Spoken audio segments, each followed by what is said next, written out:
আসসালামু আলাইকুম, সবাই কেমন আছেন? আজ আপনাদের সামনে এমন একটি বইয়ের আমি কথা বলবো যে বইটি আসলে আমি আপনাদেরকে পড়তে সাজেস্টই করব, কারণ এই বইটা আমি পড়েছি, আমার কাছে ভালো লেগেছে। তো যারা একটু ইতিহাস বা বিভিন্ন ধরনের হিস্টোরিক্যাল ইভেন্টগুলো পড়তে অনিচ্ছা বা তাদের অনিচ্ছা রয়েছে বা অনিচ্ছুক, তাদের ক্ষেত্রে আসলে যদি জিনিসগুলো কেমনভাবে বোঝানো যায়, যে যেখানে গল্প রয়েছে, যেখানে একটু ইন্টারেস্টিং ফ্যাক্ট রয়েছে, একটু হাসি, একটু তামাশা, একটু কৌতুক আকারে, ছন্দ আকারে জিনিসগুলো বলা রয়েছে, তাদের ক্ষেত্রে আসলে জিনিসটা অনেক সহজ হয় বুঝতে।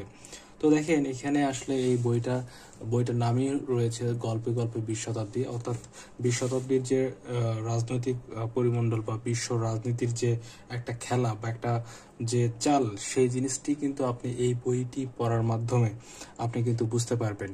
তো আমি বিস্তারিত বলছি, তার আগে আপনাকে আপনাকে আমি যে বিষয়টি বলতে চাই সেটা হচ্ছে, এই বইটার লেখক হলেন আমিনুল ইসলাম।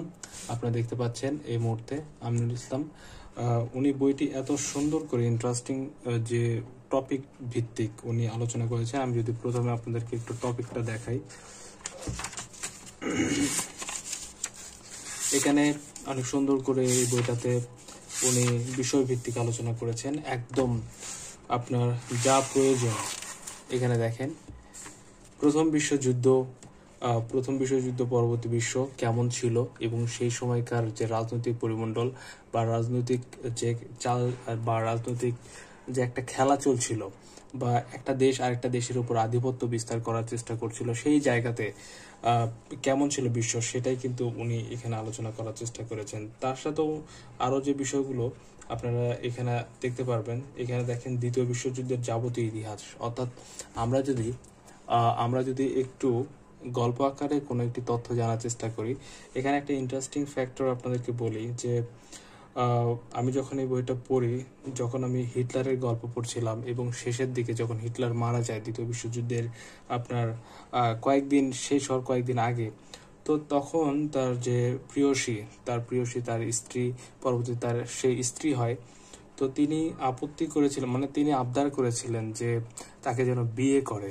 তো সেই ব্যাপারটা তিনি তিনি একজন প্রেমিক হিসেবে, একজন হিটলার, একজন যোদ্ধা হিসেবে, তিনি একজন প্রেমিক।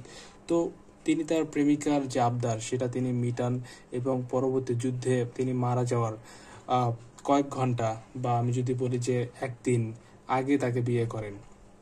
তো এইরকম ব্যাপারগুলো এখানে যেমন যুদ্ধের ইতিহাস রয়েছে, যেমন রাজনীতির ইতিহাস রয়েছে, তেমনি সেই ব্যক্তির সাথে সম্পৃক্ত কোনো ঘটনা যদি থাকে, ইন্টারেস্টিং ঘটনা যেটা তুলে ধরার মতো বা যেটা মানুষ জানার মতো, সেই ধরনের ঘটনাগুলোও কিন্তু এই বইতে লেখক অনেক সুন্দর করে গল্প আকারে আপনার সাহিত্যিক যে উপন্যাসগুলো আপনি পড়েন সেই ধরনের করে এই বইতে উপস্থাপন করা হয়েছে। তো তারপর এখানে আপনার অনেকগুলো তথ্য দেওয়া রয়েছে, ন্যাটো কিভাবে গঠন হলো, তারপরে আরব ইসরায়েল যে সমস্যাটা, এটা কেন, কোথায় থেকে এর উৎপত্তি, এগুলো সব কিছুই আপনার গল্প আকারে দেওয়া রয়েছে। তারপর নারীর চোখে বিশ্ব। তারপর যদি আপনাদেরকে এই পাশে একটু দেখাই, এখানে দেওয়া রয়েছে আফ্রিকা যখন থাবা বসালো সাম্রাজ্যবাদী, অর্থাৎ আফ্রিকার যে কালো মানুষগুলা, তাদের প্রতি বিশ্বের মানুষের যে একটা নজর ছিল, বা সবসময় তারা কালো মানুষ বলে তাদেরকে দাস হিসেবে বিবেচনা করা হতো এবং সবসময় তাদেরকে একটা নেগলেক্ট করার একটা অবস্থা ছিল, অর্থাৎ তাদের কোনো মূল্য ছিল না। এবং তাদের এই মূল্য না থাকা বা দাস ব্যবস্থাটা কোন জায়গা থেকে উৎপত্তি হলো, বা কারা প্রথম এটা উৎপত্তি করলো, আরবরা উৎপত্তি করলো নাকি ওয়েস্টার্নরা উৎপত্তি করলো, সবকিছুই আপনি এই বইয়ের মাধ্যমে জানতে পারবেন আশা করছি। তো দেখেন, এখানে হিটলার, মুসোলিনি, তারপর প্যারিস শান্তি সম্মেলন, সবকিছু আপনি বিস্তারিত এই বইয়ের আলোচনার মাধ্যমে আপনি জানতে পারবেন। তো আশা করছি আপনারা যদি বইটি কিনেন ঠকবেন না।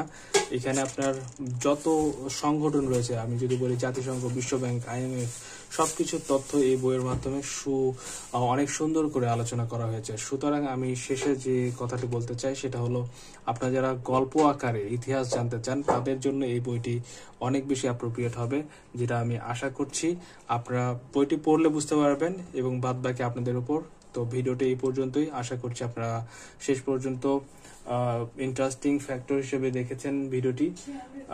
সবাই ভালো থাকবেন, আসসালামু আলাইকুম।